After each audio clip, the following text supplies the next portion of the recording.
The two men dressed as TSA officers found Walker with ease. They knew what he looked like because they had seen a photo of him. They knew what he was capable of because they had read a brief summary of his physicality and experience. They had both served in Special Forces units, but their target today had done that too, and then some.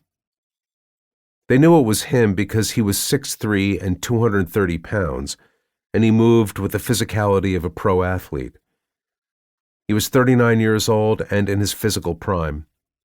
Statistically, he'd never be faster or stronger than he was now.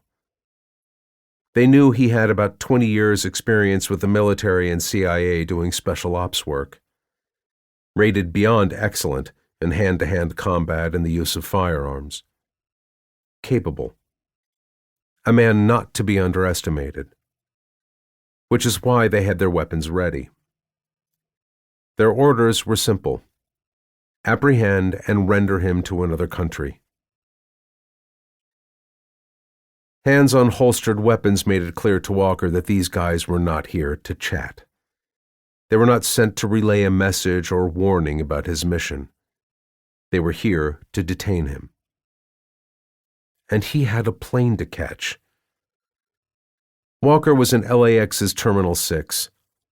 He had already passed security, so turning back wasn't an option, and there were cameras everywhere.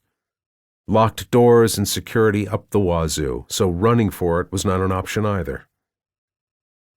Damn.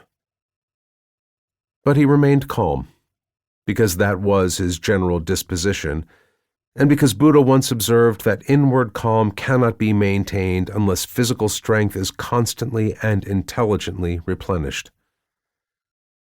Walker had not read much of Buddha, and his mental image of the deity wasn't exactly the symbol of physical peak conditioning. But he'd heard that tidbit from a member of the Gurkha regiment, and they were among the toughest soldiers he had ever met. The remark had come after the soldier, serving in the British Army, had disarmed 2 insurgents trying to gain entry to Baghdad airport. Neither insurgent survived the encounter, or kept their head. Walker learned never to pick a fight with a Buddhist. With running ruled out, Walker was left with 2 choices. The first was to fight. Put these 2 guys down and run, hope to get away. But these TSA officers were ready for him, and backup would be on hand within seconds. LAPD and the TSA's own heavily armed response units would be minutes away, tops. He could see the cafe just 20 paces ahead, where he had planned to wait for his boarding call over a couple of strong coffees, and maybe even read the newspaper. The paper could wait, but the caffeine he needed. Long night, long week. Big days and weeks ahead. Walker sighed, relaxed his shoulders. Decision made. No point fighting. Which left one option. Give himself up to detention.